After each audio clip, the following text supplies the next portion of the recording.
Blah, blah, blah, blah. Here we go. Hi, everybody. It's Molly Busby, and this is the Yoga of. Yoga-centered conversation for Western yogis ready to embrace yoga as a way of life. On my spiritual path, the real magic started when I noticed yoga off my mat. Then I began applying insights from my practice into how I showed up in the world, and suddenly I could see yoga everywhere. That's the lens I bring to this podcast, and I'm honored to share it with you. So welcome, truly, to the Yoga of. Today, I have a special guest here with me for an episode that we're calling The Yoga of Writing a Book. And not only is she the first guest I've ever had on this podcast, but she was also my first yoga teacher, and she's my bestie, Brittany Hopkins Switlick. And while I could gush about her all day, which we're going to do for the next little while here, I'm going to read her official bio so that we can kick this off. As a speaker, author, and yoga teacher trainer with over 2 decades of experience, Brittany guides others to recognize the moment ego takes the lead and make a powerful shift toward conscious choice. Whether she's leading a corporate workshop, facilitating a yoga teacher training, or writing from her favorite Papasan chair, she's here to help people reconnect with their higher self and lead from that place. Britt, welcome to the show. And my first question is a really important one. What is a Papasan chair? I do not know. They're those chairs that are like a nest. They're like round.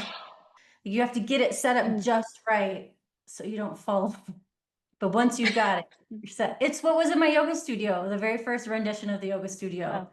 Right as you walked in, there was a white like nest chair. Okay, yes, I'm recalling this. Thank you. Learn something new every day. That's funny. I actually had to look up how to spell Papasan when I was writing. That's really funny. I'm so happy you're here.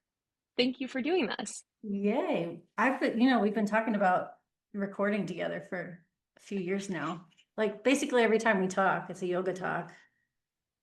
So let's Yes, make it official. basically every time. It's about time we did this. We're just going to have a great little conversation. And we're going to talk about a lot of things. Writing a book is something that you are now an expert in. You have launched, you've done all the things. And I'm really excited about this because I feel like writing a book is like doing a lot of things. And we think of it maybe like as a business activity or as a side hustle or as like, what we're doing. And then we go to the yoga studio, get on our meditation cushion, and we're like, okay, now I'm going to do yoga. Now I'm going to write a book. Now I'm going to do yoga. And you and I both know the two are one and the same. So I feel like, where do we want to start here? Do you want to talk about Brandy and Mandy first? Brandy and Mandy. Holly and Brittany, Yes. Brandy and Mandy. I feel like if we're doodling on a notebook, we could write our names and then Brandy and Mandy would write theirs too. We should talk about them. Yeah. So I'm Brittany and my ego is Brandy with an I, with a heart over the I, like we did in middle school.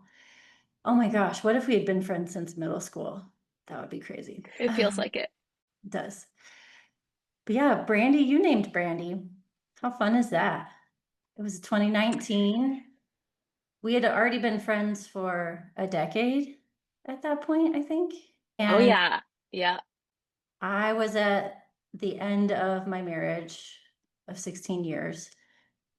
Well, I guess it was 15 years because I wasn't officially divorced for another year. But yeah, I was basically venting to you about how I could show up to teach yoga and feel confident and powerful. And I could interact with you and any of my other friends and feel like, I mean, I don't know that I admitted that I like Taylor Swift to you even, but like it'd be myself. But then in the marriage, it was just like, I would just shrink and like not literally run away, but like go hide in a corner energetically to not disrupt his energy. And you were like, what if you just name that part of yourself? And I was like, what? And you're like, I don't know. Like, name that part of yourself, Brandy. with an I. I don't remember if you said I or I said an I, but I definitely was like the hardest I with feel an like that's the part of the conversation that I like really specifically remember. And I was like Brandy. And then, but not like just Brandy, Brandy with an I. And then maybe you were like with a heart over the I. I. And then we Mhm. were creating a whole persona. Yeah. And for years it was like, oh, Brandy, like I was mad at Brandy because she would shrink. And it wasn't until writing the book that I figured out really that, oh no, Brandy's trying to help me. She's trying to keep me safe. Mm. I think it's really fascinating and I think relatable. I feel like a lot of students that I've worked with, probably students that you've worked with, and just like friends, right? You feel like whether you're a yoga teacher or not, you show up in one place and you're this person, whether you like that person or not. And then you show up in front of another part of your life and you're like, who is this?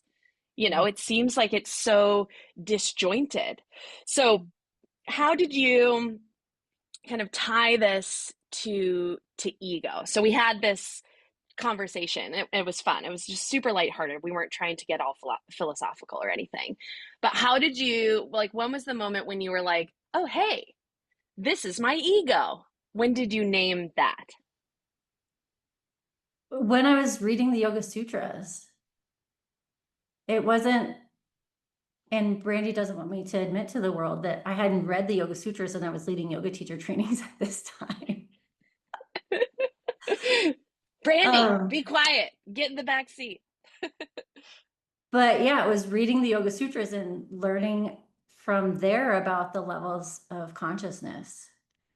And especially in the kleshas, the first klesha is ignorance, right? And it's just like not remembering. And so that's where I was. It's like just not remembering that I am a part of a bigger consciousness. Then the second klesha is the ego, the ahamkara, and it's the part, it's like the imaginary line that separates me from you or from anyone. And it's like I am me and you are you. That's Brandy. And then the third klesha is the attachment, like attachment to the labels that I put on myself. I am a mom. I am a friend, but I am also stupid. I am like the things that we attach to. And then the fourth one, the aversion, like keep me away, like get away. And then the fifth one, the fear of change or death is just like, oh, like diving into that, it was like, oh, hey, Brandy, all of those things. And that's also, I feel like such a relatable story because like whether, with the Yoga Sutras, if you just go into it like you're going to read a novel, like, oh, I'm just going to read the Yoga Sutras today, it's just words on a page. But it's in those moments when like it almost I'm sure it just felt like it was jumping off the page. It's like, this is you, like it just, I love how spiritual texts like that can just meet us in that moment. And maybe you had encountered that at some time in the past, like online, or a teacher had said something, but it hadn't hit you yet because it didn't need to hit you yet. So I feel like it's okay, Brandy. That's totally relatable. And I think that's a really powerful statement to like the yoga teachings coming to you and meeting Mhm. you in that moment. So cool. I Uh, want to flip that back on you. When did you accept Mandy? accept her. Um, well, I didn't accept her in that name. That name, I think I love the name because I feel like it's almost like a virtual friendship bracelet that we have because our ego's names rhyme. And it's like they're friends and we're friends. Sometimes they text each other and sometimes we're texting each other. But it's like really a distinct moment when I was in training in India. I was in this class and I remember just thinking, I don't know if it was a conscious thought like about my ego or whatever, but there was that part of myself, like you were saying, that it's the part that feels disjointed. like where you're like, who are you? Why do you say these things? Why is it such a big deal? And I watched that part of me lift up, and like I set her outside the yoga hall. Like it's this massive yoga hall, and I watched her like sit outside by a tree. And I left her there. And then I like virtually went back to my class that I was there for, and then I felt like I could be present. So I put her in timeout. And then I'm not exactly sure when the name Mandy came around, probably in that same first conversation or soon thereafter. But it feels very fitting because, you know, it's almost like Molly, but not quite. Yeah.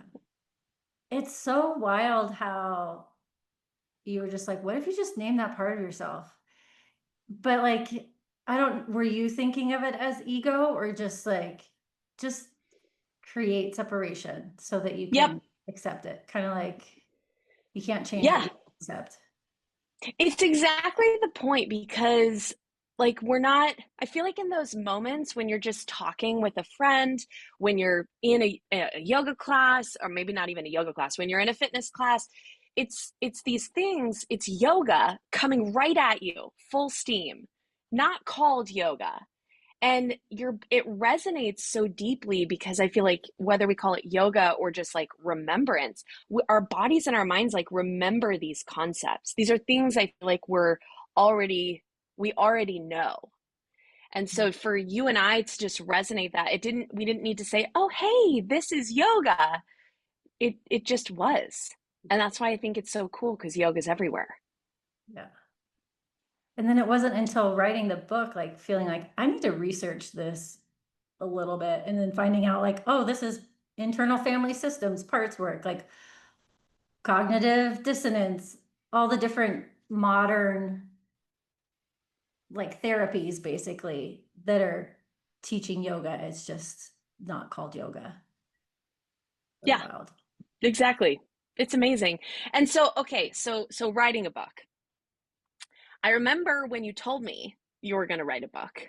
And I do feel like it was just like on a check-in call and you were like, "So I'm going to write a book." And I remember being like, "Oh, wow. Okay. Well, maybe like is this a phase? Like is and honestly like it's not that I don't have the confidence in you, but I was like that's such a massive undertaking and you do so many things in your life. So I was like, "Dang, okay." And that's just how our friendship has gone. I feel like like we kind of always say, you kind of do things first in our friendship and kind of steamroll through and figure it out. And then I'm like, hey, maybe I'll write a book, or hey, maybe I'll open a yoga studio. So in my head, I was also like, cool, Brittany's gonna do this, and then I'm gonna get to see how it goes. So writing a book is like yoga, would you say this? And maybe when did it first occur to you? Maybe it occurred to you right off the bat, but how did it occur to you that it was a practice? No, it definitely didn't occur to me. I think it was once I was in it and it was like, oh, tapas, not Spanish small plates, but like stay in the heat of the practice. Because I signed up to write a book. I signed up. Okay, wait. Okay, wait. So first of all, for anyone listening who doesn't know, tapas, yes, like Britt said, it means intensity. It's a Sanskrit word that means intensity, like sitting in the fire of it. So tell me, like, when did you decide? Because obviously you didn't decide over the phone with me. When and why did you decide to write a book? So in 2016, it's currently 2025. So Oh in my gosh. 2016, I was leading a yoga retreat in Crestone, Colorado, and I was co-leading it with a friend, and she was guiding a meditation on like vision work and like future projection. And I was sitting in this meditation in this dome, and whatever, I don't remember what she was saying, but I heard when you write a book and give a TED talk. And I was like, one of those like, like, did somebody just say something? And that was out of nowhere. Like, that was not anywhere on my list of things to do. And I was like, okay. And then we came out of the meditation and she was like, okay, write down whatever it is you saw. Or I was like, I guess I'm gonna write this down. I don't know what I would write a book on or give a TED talk on, and who am I? Mm. Brandy says to write a book and give a TED talk. So over the years, I was like, what would I even write a book on? And I thought maybe because my ex-husband and I had built a straw bale house, and I was like, maybe because that whole process was a process that, looking back, that was a yoga practice, right? But steps in that process. But I was like, that's not really a whole book worth of information. And so I just wonder every once in a while, I would just wonder, like, I wonder what that was about. And then January of 2024, so a little over a year and a half ago, Adam went to a men's circle. The kids were in bed, and I was like, it was around it was January, and we hadn't done a winter solstice ritual, and I was like, I'm gonna do that now. And so I like laid out a blanket and candles and was doing a whole thing, and I drew a card from the archetype. No, what deck did you give me? Alchemy, The alchemy deck. the Kim Kranz deck. Yeah, love Yeah. it. And I drew a card. I drew the Uranus card, and it was very intense. And I love looking back. I love that I drew the card from the deck that you had given me, another Brittany Molly connection point there. But the Uranus card was basically, ready or not, a bolt of lightning, flash of inspiration is about to happen. You're going to have to act fast because there's not time. It was so intense. And I was like, holy, what is this? Okay, something's going to happen. Yeah. And literally the next morning, wait, I'm going to time out this story to say I've been leading yoga teacher trainings since 2015, so 10 years now. And especially in the last 5 years, there's a point about halfway through every single yoga teacher training where they say, oh my gosh, my head is exploding. I didn't realize, I just thought I was going to learn how to play Simon Says and learn how to do the poses right. I didn't know that my whole life was going to be impacted for the better.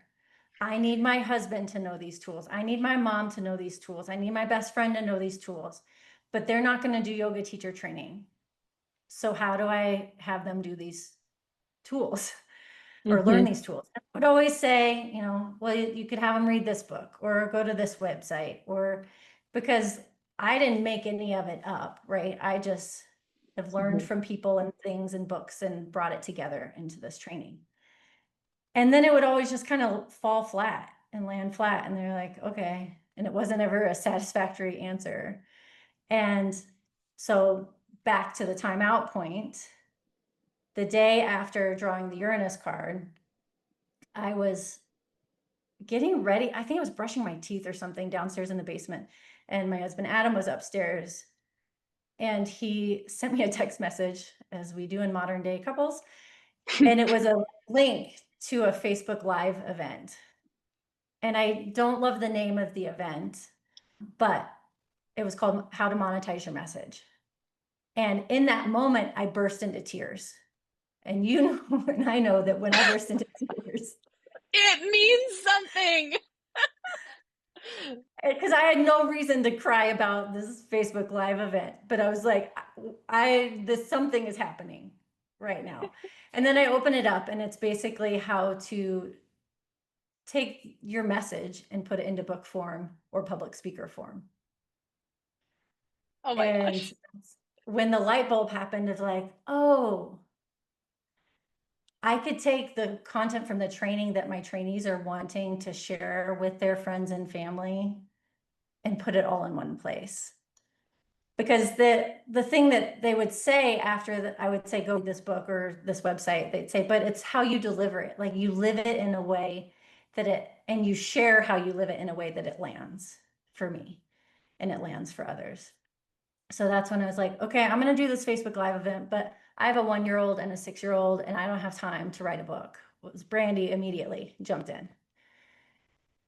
And so I signed up for the Facebook Live. It was just a 1 hour for 4 days. And it was on day 3 that Chandler Bolt said, likely whatever it is you would write a book about, you don't have to do a bunch of research. You just know it in your bones. And you could lock yourself in a hotel room for a weekend and get the first draft done. And I was like, all I need is a weekend. It'll be a little bit tough, but I can do a weekend. So that's why what I said earlier about not realizing it was going to be a yoga practice until I was in it. Because yes, did I get the first draft done in the equivalent of a weekend? I didn't actually take a weekend, but 36 hours probably. Mm-hmm. Yes. But then there's the second draft and the third draft and the fourth draft and the fifth draft. And then there's production and then there's launching and then there's post-launch, keep you up game. So it was probably about, yeah, draft 2 that I realized, oh, this is a bigger undertaking. God. There are so many things I love about this story. I was just like, my brain is just like, so the first, okay, I have a number of things I just want to reflect back on what you just shared. And thank you for sharing that because, first of all, like the timeline from this like burst of revelation or this revealing that happened 2016, and then flash forward to crying in the basement 2024, right? Yeah. Like that's a long pause. And I just, in this sense of like, I mean, even the Uranus card, right? Like this sense of like immediacy, this lightning bolt. I feel like for me, I do get a lot of like ideas, especially in this like fast paced culture that we live in, where it's like, you got to do this, you got to do this. If you're not doing this, who are you? I feel this sense of immediacy and urgency, and it's this, artificially inspired. But like, how cool that this literally marinated within you for quick math, 8 years, roughly. And Yeah. then finally it was like, it's like that's a really long gestation period. And then all of a sudden it was like, it's time to give birth, like, let's get it out. And the universe, that was like, you couldn't deny it because you were listening. And so Mm. here's the thing that like, when the thing about Taylor Swift comes back in, where she was talking about in that New Heights podcast, which I know you listen to too, where she's talking about like the Easter eggs, the magic, right? And she's like, if you don't care about the Easter eggs and the things that are planted here and here, you're not going to see them. You're just going to enjoy the music. And so it's kind of like living life. You can live life and not see the signs or whatever, and no one's going to see your signs. But because of your practices, your yoga, routine and whatnot, that's why you saw the signs. That's why you were at the retreat for yoga. That's why you were pulling cards and doing a winter solstice situation. It's because of the practices. They attuned your energy to be able to hear that. And then you could have easily said no, you know you could have, and I think everybody has that right. Like, it's not the right time, it's just not right now. um but you didn't, and now here you are talking about like writing a book in the past tense because you did that. Mhm. I just think that's so cool. And then the second thing that I want to kind of go into a little bit more, because I want to talk about, I want you to share kind of some distinctions, like how do you know like Brittany versus Brandy?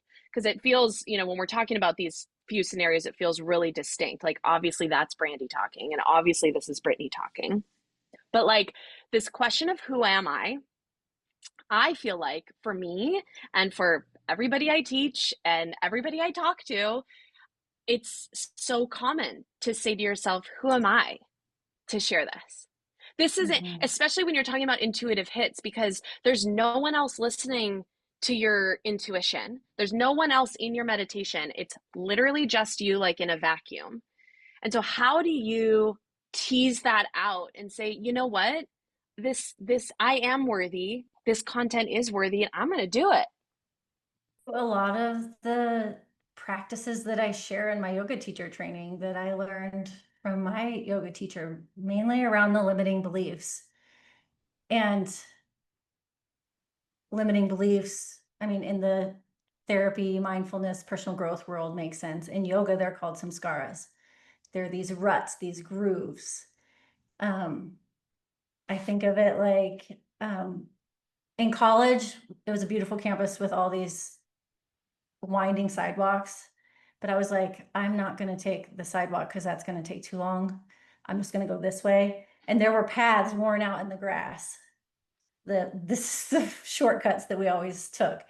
And so the limiting beliefs, the samskaras that were so habitual is that I'm not worthy, Mm. that I'm not good enough, that I don't matter. And so it was through the years of seeing that show up. It's like, oh, Brandy's the part of me. And that how I know it's Brandy is not just the words that feel like I'm not worthy or I'm not good enough. It's a nervous system response. Mm. Like I feel tightness in my chest. I feel my shoulders. I clench my hands or my jaw. Um, my breath is shallow. Whew, like I can do hard things and I can feel like, oh, am I enough? But like from an energy of curiosity, I can still breathe okay and have that my higher self leading. But it's the it's mainly a nervous system or a physical somatic experience. Mm. But I feel like that's such a gift from that we do learn on our mat, where we can start connecting. Like, when the teacher says, if this doesn't feel good, here's an alternate version, like in tree pose, right? If you can't quite, if your knee hurts when you pull it up to your inner thigh, that much compression, maybe bring your foot down to a kickstand or whatever. We learn that like it's okay to change it up. That position, that shape doesn't feel good. It's not even us pushing ourselves out of our comfort zone. It just doesn't feel good. And so I feel like so many years of working in your body and identifying like this feels good, this doesn't. This is a direction I want to go. This is a sensation I'm not comfortable with. Like, don't you feel like that kind of prepared you? So many years of that prepared you to be able to be in your inner world, because none of this was happening on your yoga mat, right?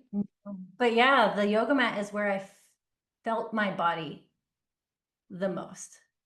Like it's Yeah. where, because it also was 2019 when I realized how disassociated I had been from my body in my day-to-day life, that had me realize, oh, this is why I've been drawn to this power vinyasa practice. Like I Mm-hmm. was drawn to Baptiste power yoga because it's like I hold warrior two for a long time and I'm asked to breathe calmly and I'm asked to look at one spot and not around the room and I'm asked to be present to the shaking in my legs. It was like that was when I felt in my and I felt my body. Um, so yeah, I think it's like I couldn't have gotten present to Brandy until that was there. Mm-hmm. That And all that's really like you can never this we talk about this a lot when we're, sharing stories about retreats or trainings or whatever. You can't force someone to have an awakening. You can't It's just like saying you can't heal someone because ultimately everybody needs to heal themselves. Everybody needs to have their own awakening at their own pace. Even if two people are exposed to the same content at the same time from the same teacher, they're going to have different experiences. One might totally drop in and resonate, and the other one might say, yeah, I don't know about that. Yoga sutras, nah, not for me.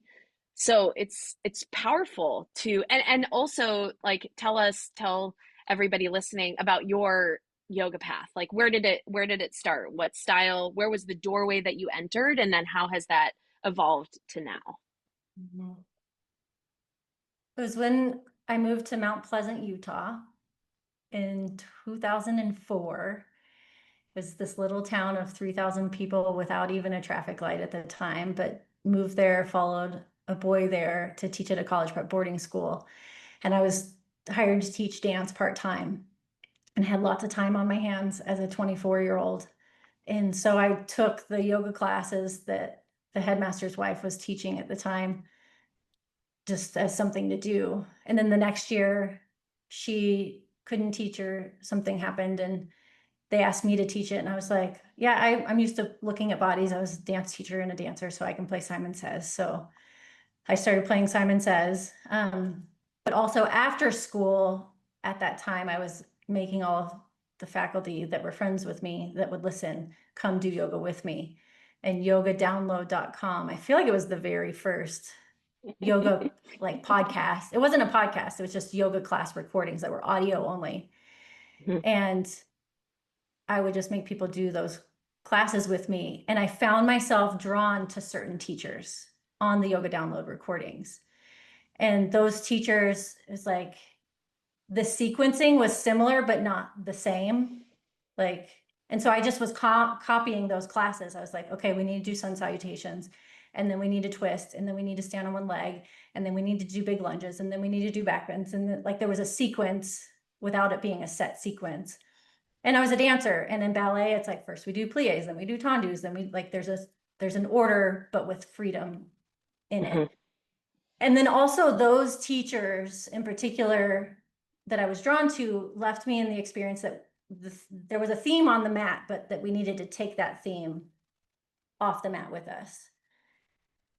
And then, so 8 years later, my ex-husband and I were getting ready to move to China, and he was like, well, when we move back from China, we'll start a yoga studio, because he knew that when I went up to Salt Lake to take classes that I was paying $25 to go take a yoga class. He's like, all these people want to come do yoga with you, and you can charge this much. How much is that studio making? Let's make money off that.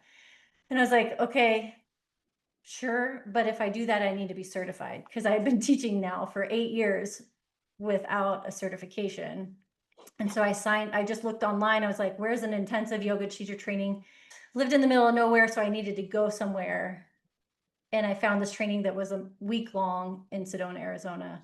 And I applied. I was like, this is my training. It's perfectly in the middle of summer before I moved to China.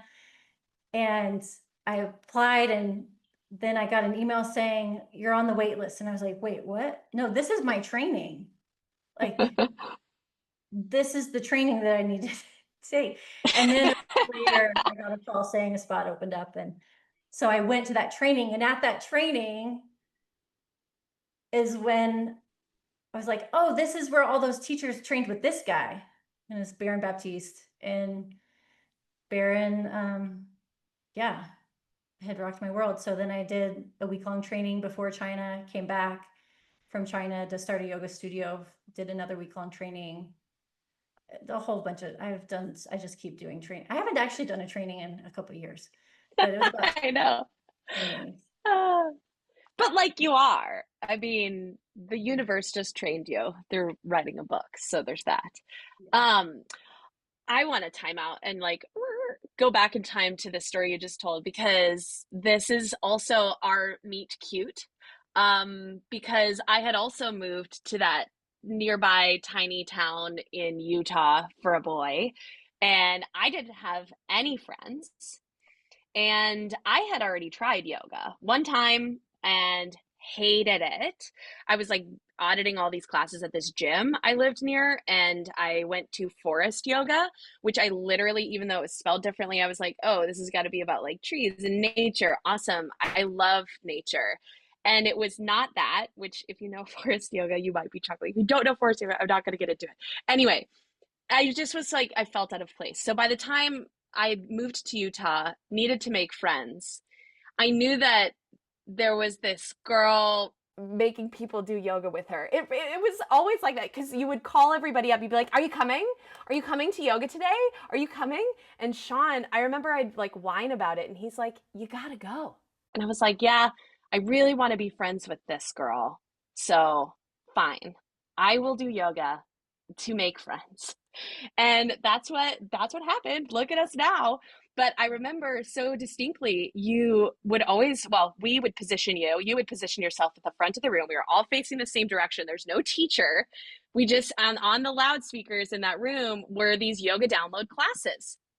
And I also remember listening to certain voices, like we always laugh about Dave Farmer. He was like the one you were like, I think we should do a Dave Farmer class. And everybody was like, no, because he was like the hard ones, but you were always wanting to do those.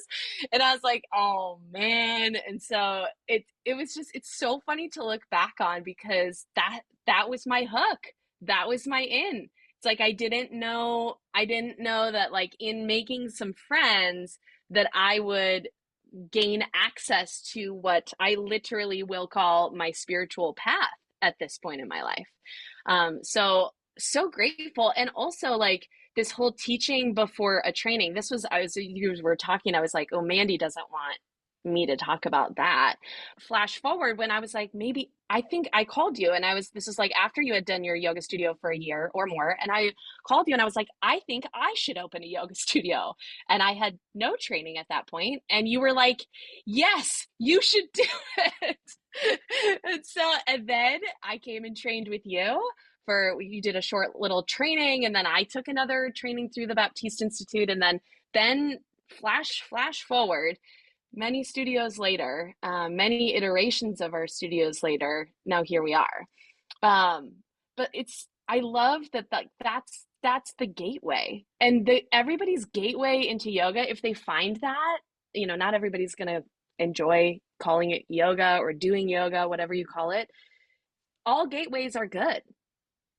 Everything you teach and every exposure that you have to someone could be their door opening to the world of yoga. And so now you literally fulfilled that mission by writing a book. You filled a need that people were already asking for.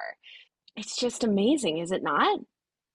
Yeah, I'm seeing that kind of brand new right here. Is like, I've always, yeah, the asana, the shapes we make on the mat is usually the gateway for people into when they're willing to say, I do yoga, like you said.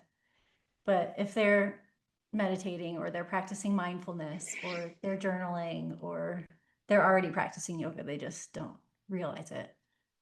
I am just so passionate about people feeling good in their bodies, minds, and spirits that, yeah, I used to think I could only do that through teaching classes on the rectangle mat.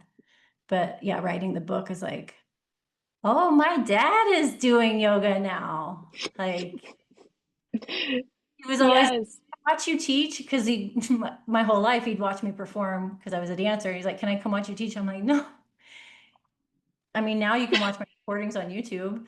But yeah, having written the book, it's like, oh no, I'm getting to share this. Even though like you read the book and it's not overtly yoga. It's not like here's a bunch of Sanskrit, here are these specific yoga practices. A lot of it's like stuff that's in the personal development world that is yoga Mm-hmm. I've packaged Yeah. in the Yeah. book. And what you're saying, and just to like bring this back to like such a crucial, essential concept of yoga, is the meaning of the actual word yoga. It's to join, or lots of people say union, right? I like to say bringing together all the parts of ourselves so that we can feel whole, right? That's literally everything that we just talked about. And so in the Western world, yoga, when you say that word, people have images that pop up in their mind, right? Like people Mhm. wearing yoga pants with the yoga mat slung over their back, walking into the studio, rolling it out, sweating buckets, whatever, like that's the image. But I am like determined to remind people, help them remember that like yoga is everywhere. And that's exactly your mission too. Maybe that's why we like to have conversations like this. Our shared mission. Okay, so speaking of shared mission, I want to transition a little bit into the fact that you are not a human being in a silo. You are a mom of two. You are a wife. You are a daughter. You are all of these things.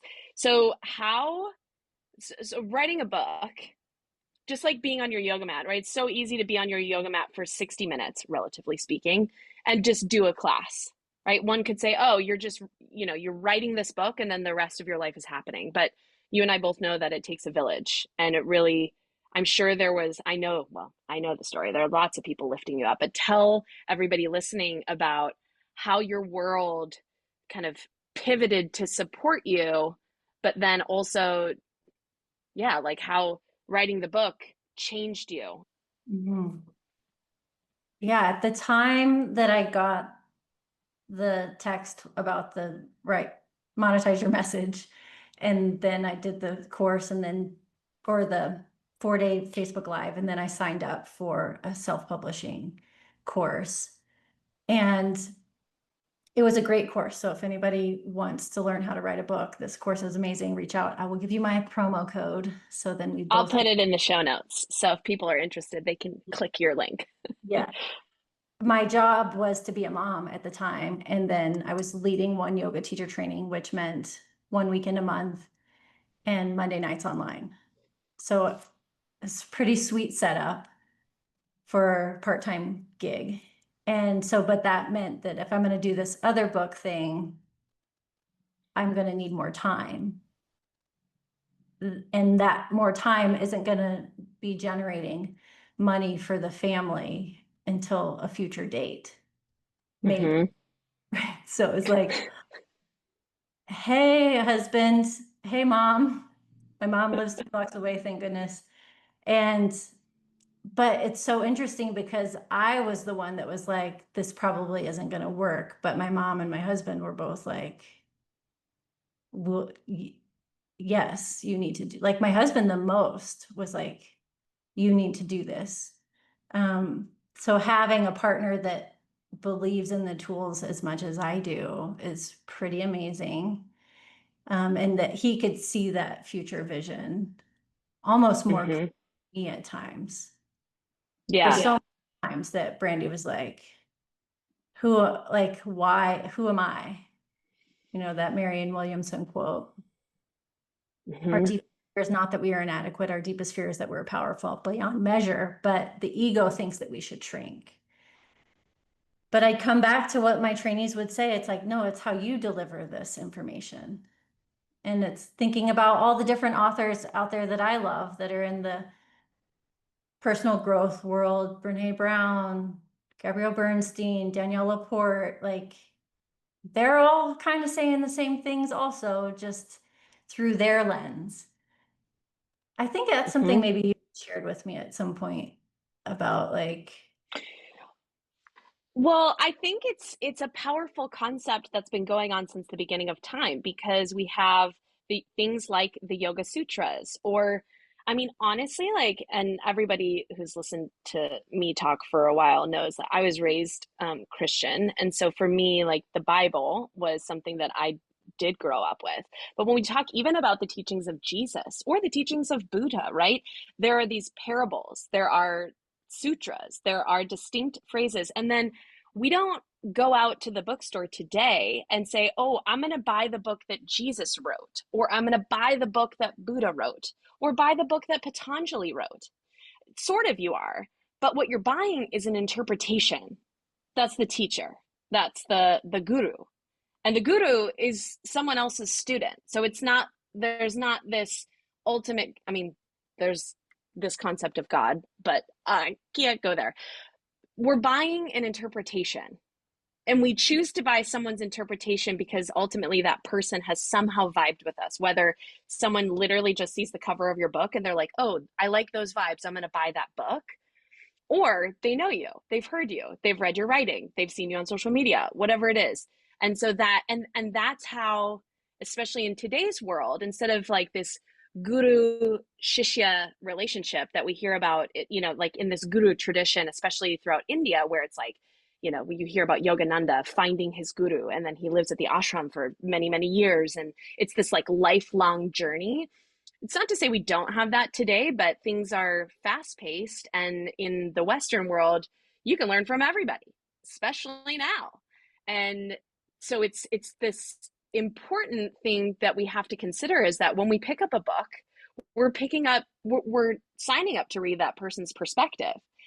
And when that book resonates, like yours has resonated with so many people, then that you become their teacher, if for only that moment.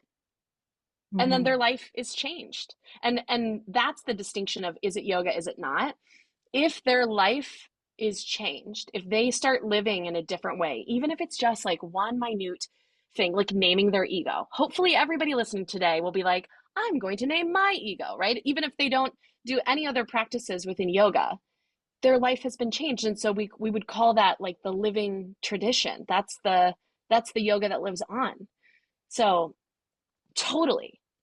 And kind of back to a question you asked a while ago that I maybe only partly answered, but in that 4-day course, Facebook Live, he said, if you write this book and one person's life is made better because you wrote it, would it have been worth it?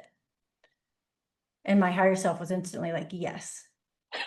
Okay, wait. I wanna insert the story about you here because I tell this story to all of my students about you. How you always talk about, and I know you tell your students this story too.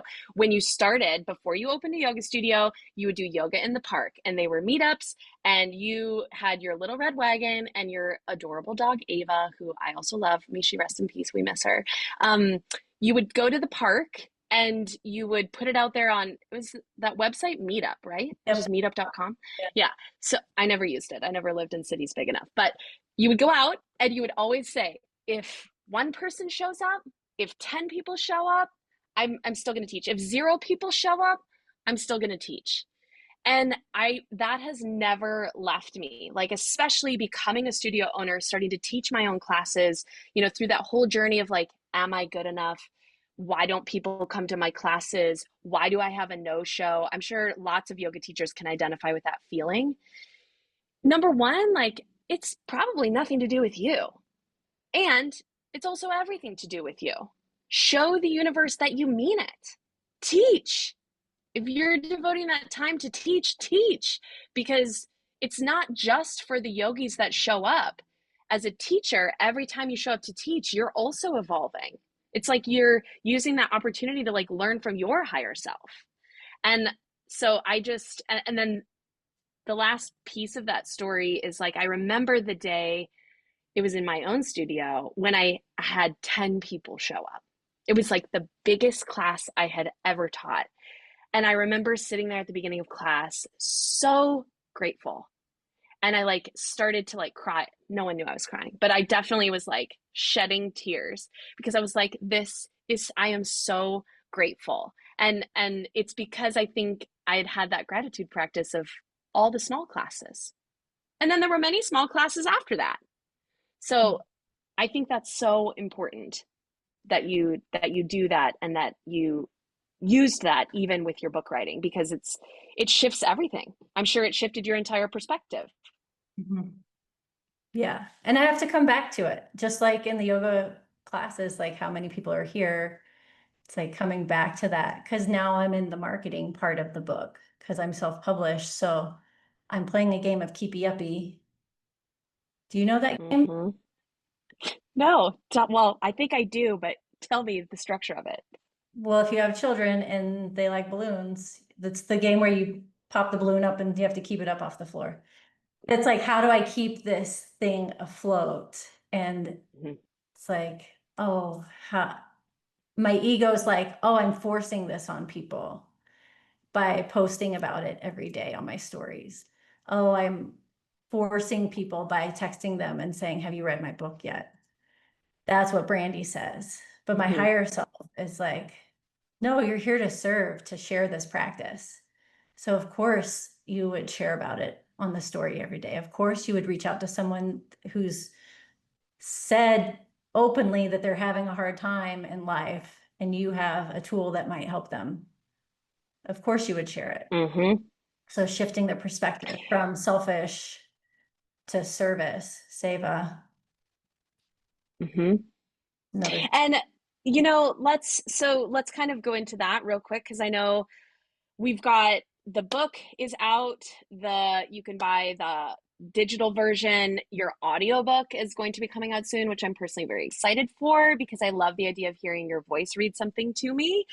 So what if you can like encapsulate this in a nutshell because we've given the initial story here of Brandy and Mandy, but like you talk about tools for working with egos like Brandy in this entire book, right? You've said this, we've made this a point. You've wrote a whole book about it. So like in a nutshell, what are some of the other things that you put in there as themes or tools that readers might learn. Yeah, well, the title of it, since it's a video, I'll just show you because it's so pretty. It is so pretty. Dancing with Ourselves to a space between the R. It's a blue cover, and it's like a human head gradient, and then in the center is like a little yogi in a lotus. It's really lovely. And the subtitle is a practical guide to harness the ego and live on purpose. So as I said earlier, at first I rejected Brandy. It's like, get out of here. And there's a time and a space that no, but really hard. Once I realized, oh, she's trying to let me know that there's something that I want and something that I need. So instead of just saying, get out of here, and then not tuning in to what it is that I want and need, then I'm staying stuck. I'm staying stagnant. But if I pause long enough to notice what's happening in my body, oh, I'm clenching my jaw, my chest is tight. Do I need a nap? Do I need a snack? Am I Yeah, it's like a feeling toddler. exactly? Brandy's about 4 years old most of the time. Sometimes she's 12, sometimes she's 16. But Yeah. most of the time she's 4 year old and she feels like she doesn't matter.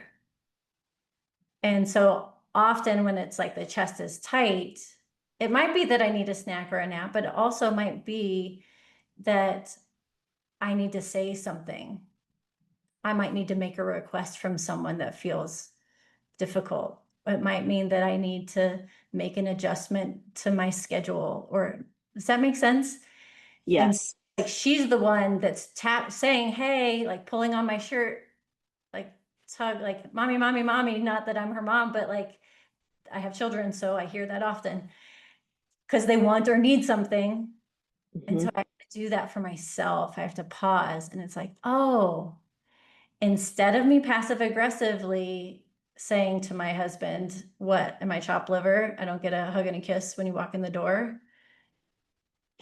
I can take a deep breath and walk up to him and give him a hug or ask for it. Say, hey, can I have a hug?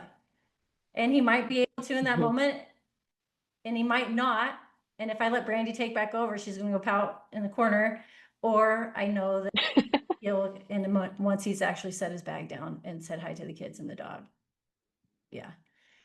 So the tools in the book are first to notice the ego and how it shows up. And then it's to learn how to shift out of ego reaction into higher self on purpose. Hmm.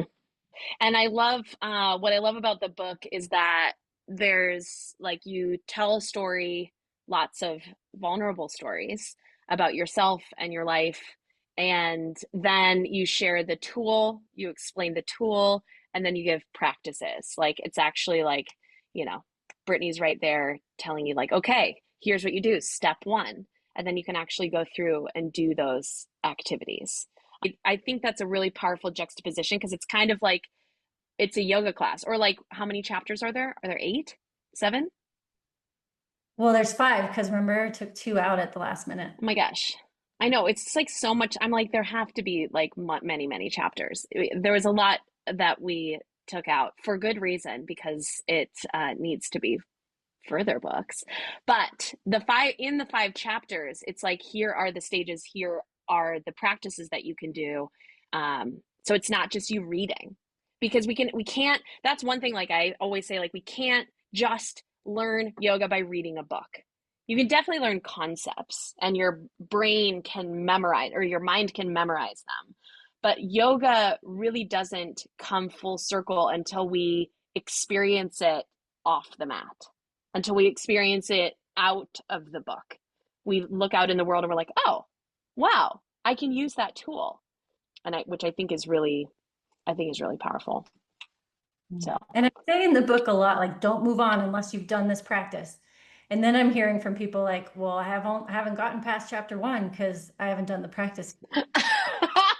they're following your directions word for word. And I'm like, okay, how about read the whole thing and then you'll feel brave enough. Like, you're right, realizing like some people need some time to like Yes. marinate and then come back and do the practices. So in the next Totally. book, I will be like, I highly encourage you to do it now. And if it's Yeah, going to stop you from reading the rest of the book, then keep going. But I highly encourage totally. you to do the practices. Yeah, it's kind of like in a yoga class, right? That first class that you take, if it's not a good experience, like if that teacher had said, excuse me, if you're not gonna enjoy child's pose here and do this, you got to get out of my class, right? We don't say that as teachers. We just let people exist in their practice. That's really funny. And I do think it is like kind of a methodical thing. So the fact that you can work through it and read through it at your own pace, I think is really powerful. I want to go back to something, and I feel like we're slowly wrapping this up. I like to call it, this is my Midwest goodbye, right? We're coming full circle, but my hand is on the door handle, which means there's still 30 more minutes of content. But I want to come back to something because I think it's really relatable for a lot of people that you are a mom and you were like, "Oh, I'm not Brandy's mom." But in some way, don't you think that like as especially, I mean, I can only speak as a woman because that's what, that's how I see myself and that's what I am. Someday we have to be able to be our own mother. And this entire practice of recognizing the parts of ourselves, recognizing our ego, seeing her show up, being able to nurture her while also nurturing your highest self and committing to your practices, doesn't that ultimately feel like becoming your own mother? I feel like you're touching on another personal growth thing, which is reparenting ourselves. Yes, see? Yes, there's always a name, there's always a thing for it. Yeah. In yoga, we call it getting to know your ego and the levels of consciousness, higher self.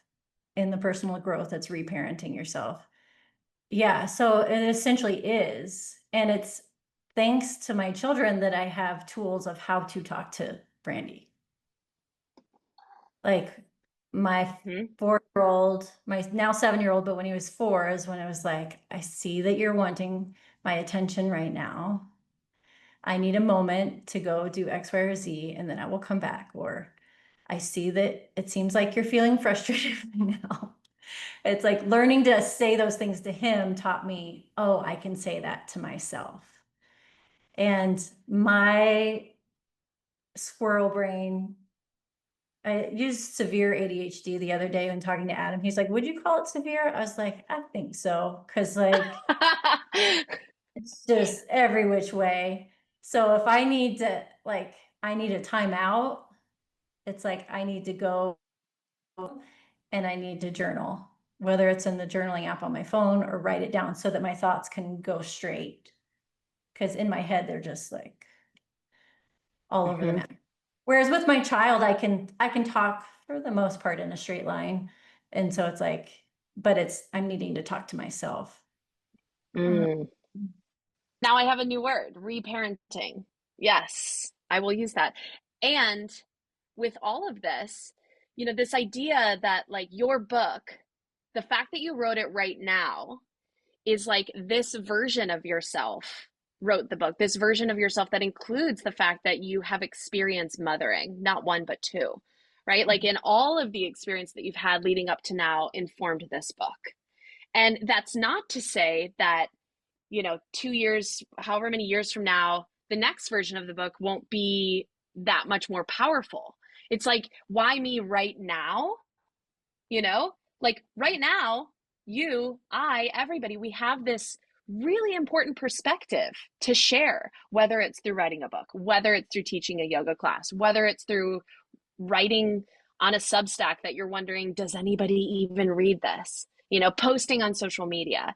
It's when we're doing it from that place of our higher self, when we use practices like you talk about in your book to like sit in our highest self and have our ego snugly buckled in to the passenger seat or maybe in the back seat, maybe not in the trunk, but like right there, then we're able to deliver a message for whoever needs to hear it.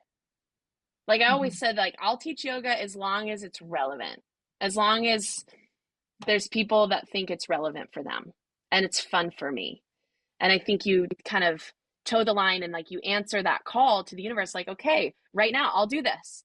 And like, I don't, did you ever think to yourself, I'm going to write a book, but well, we don't like to use the word but, right? Like, and I'm going to write a book and like letting go of the expectation of what my launch party is going to look like, Like, I feel like squirrel brain might want to be like, let's talk about the launch party. And you like still have to write 2 chapters. Like, how did you deal with that? Like, just kind of like letting go, staying in the moment. Well, the way the program that I signed up for was outlined was really helpful because it was like step one, mind map, like brain dump, everything you know. Step two, take all that mind map and organize it into groups, which basically became the table of contents.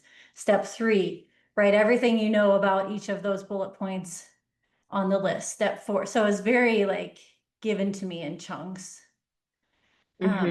and then I had a coach, a writing coach along the way. So it was like every month it was like these deadlines. That was great. And it took, the person who sold me on the program, because it was very expensive, was like, when do you want to have it done by?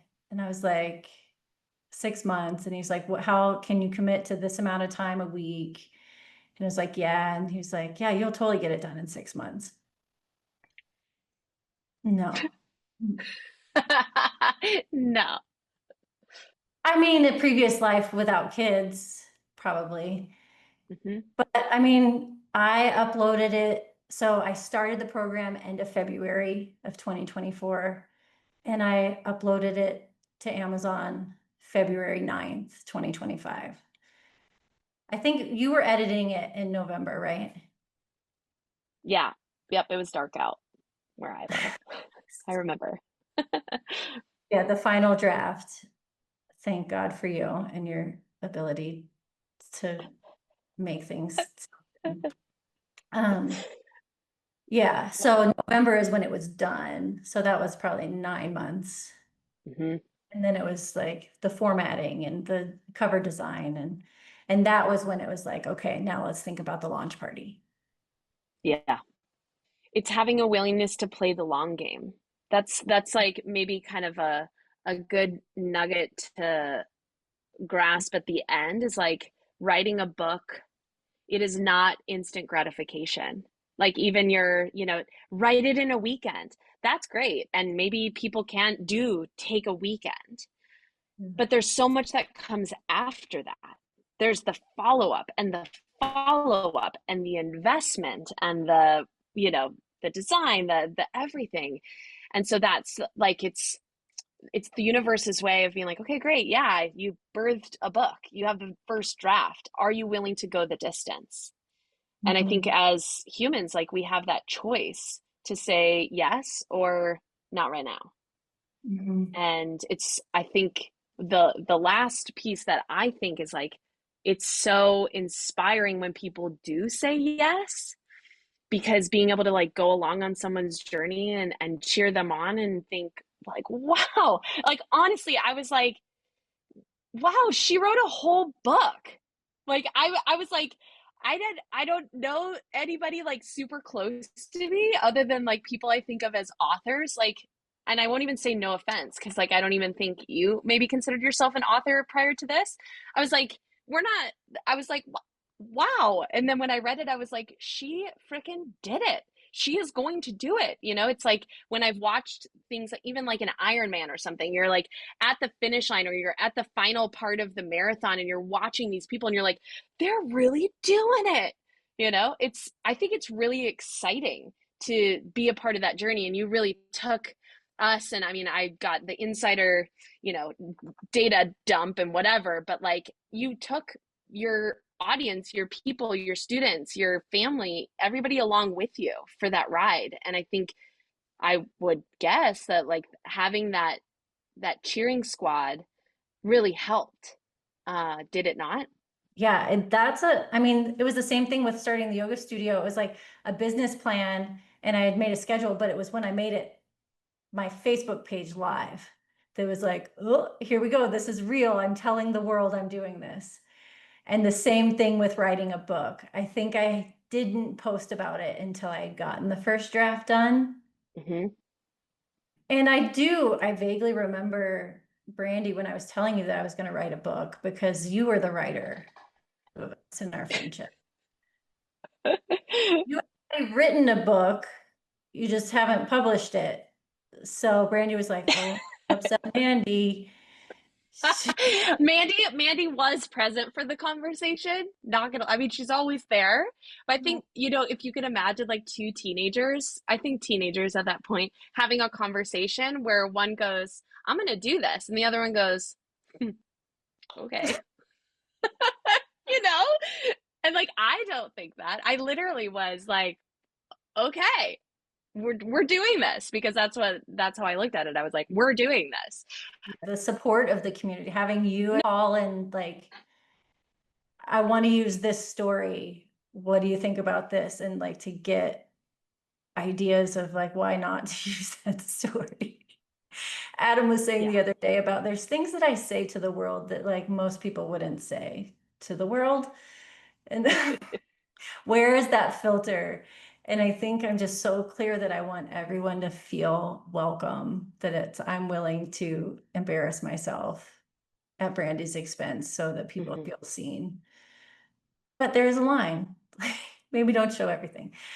But that's where like I was thinking through like the dance between Ahimsa and Satya, like the non-harming and the truthfulness.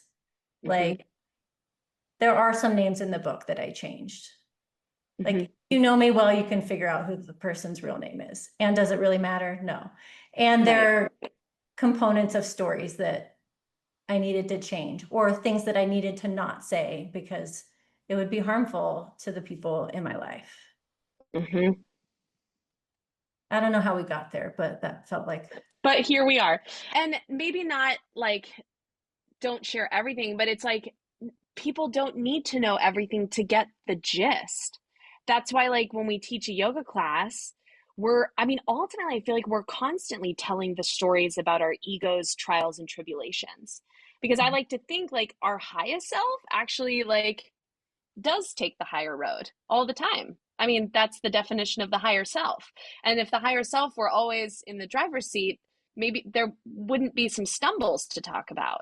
So I feel like, without, getting too much in your head when you're living your life and being like, oh, this will make a great book, like every time something bad happens, I do feel like those moments of learning are always so powerful for someone who does share their life and their struggles. And I think anyone who is listening, that whether you call yourself a yogi or not, I think taking those lessons and understanding, like, even if you start to study even more of like the chakra system and how energy moves through our body, and like the point when you start talking about your struggles, talking about your story, that means that energy has evolved.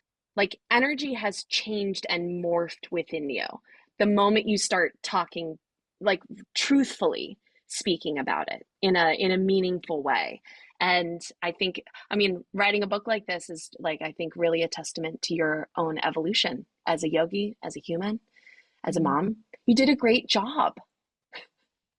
hey, I know Brandy likes to hear that, but like Brittany likes to hear it too, right? Like everybody likes to hear it. You did a great job. thank you. Yeah, it's wild. It's, yeah, it's been so wild ever since it published too. Because again, it's like you asked him a while ago about like who I was before and who I am now. And it's like, Mm-hmm. adding a new label after I am is right. Who we are is just I am. But Mm-hmm. then our egos say, I am a mom, but now I am an author and I am a speaker and I'm a yoga teacher and facilitator. It's like being willing to allow myself to say those things and not feel like a fraud.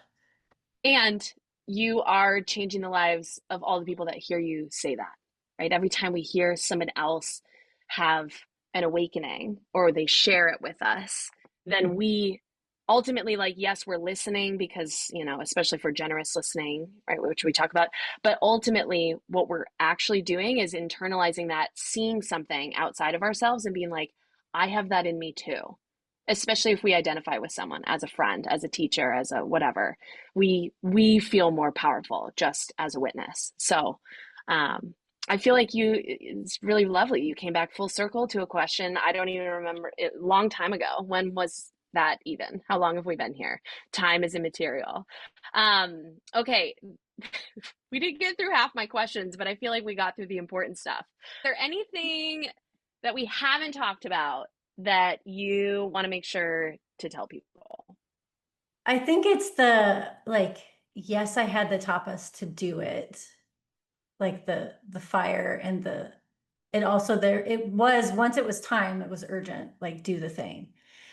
But I'm trying to remember like through the process, like life happens, like interruptions happen. You know, I just had a call with a prospective yoga teacher trainee today, and she's like, what if something happens and I have to miss a weekend of training?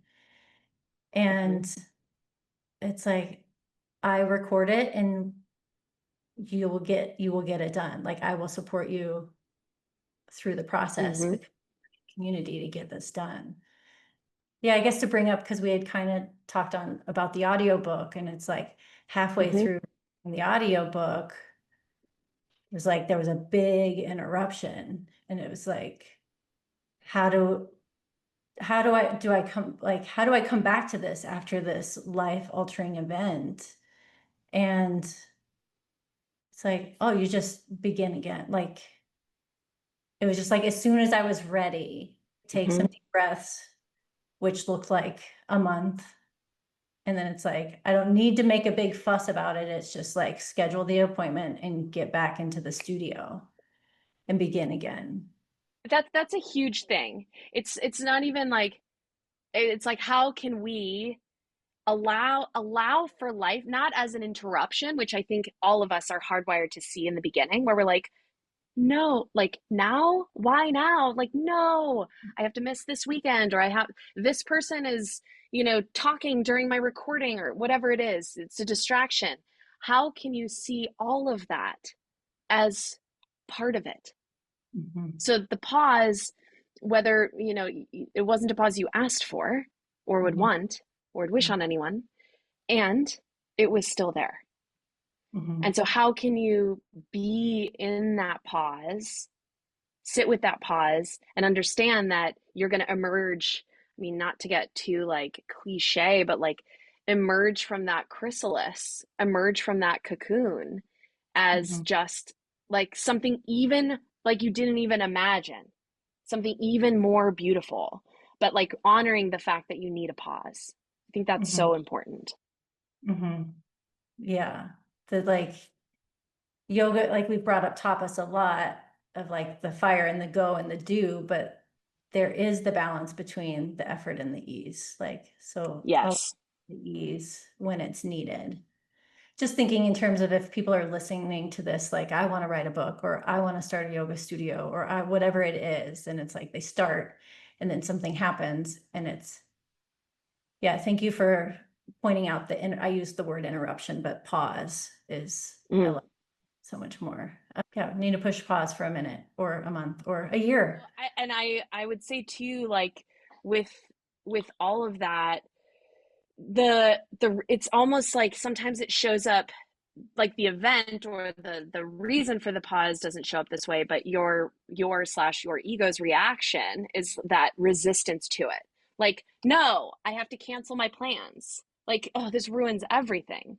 And Mhm, what I feel like, and I know you feel similar, is like what yoga and walking this path of yoga has taught me is like, yes, maybe in that moment I'm like, oh crap, everything's ruined, right? My flight got canceled or whatever it is. There's this cascade of events.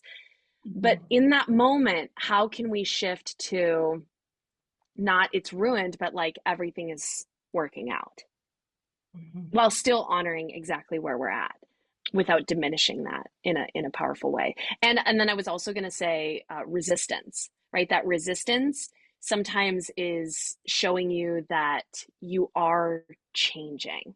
This is like, okay, this is totally a Midwest goodbye. So I really appreciate it because it wouldn't be a conversation unless we had this moment with both of our hands are now on the door handle to exit. But It's this I read about it first in the book You Are a Badass by Jen Sincero. It's like I think one of the first like really powerful self-help books that like changed everything for me. But she talks about this rubber band effect. Like our bodies and our minds are wired at homeostasis, right? That's the like everything's the same. That's why our temperature needs to be the same. That's why things in our body need to stay the same. That's like how we are wired. So that when we start changing, it feels like a rubber band. And I always picture like this. And she didn't I this is what I pictured when I read the book. You start pulling away and there's a rubber band, and so it feels like you're stretching. You know, you're in warrior two and you're holding it for a really long time, and then ultimately there's probably going to be a time where the resistance, where you're either tired of it, whether fatigue or something snaps you back, Mhm. and you think to yourself, well, it wasn't worth it, because it will always be easier to go back to the way it was. It's always easier to say, well, that was cool for a minute, I'm not going to like publish it, I'm not going to do this, you know. And you could make that choice. Everybody is allowed to make that choice. And when we truly feel that like nature wants us to do something, that we know that resistance can be a catalyst to show us that it's working, that we're changing. We're in that cycle or that circle of challenge, of growth, versus staying the same. And I feel like your rubber band probably got stretched a number of times. Currently stretched. Every night at 3 a.m. when my children wake me up, I'm like, higher self, please help. This is for all of our evolution. It's like you got her at speed dial, like beep boop beep boop. Higher self, please, please help me. I Oh, love it. sometimes the resistance is so intense. Um, and that's where the surrender, like, Yes. I love the analogy of a yoga class. Like, the, you have the warm up and then you have the big part where you're sweating and then you have the cool down and then you end in Shavasana. But we don't stay in Shavasana.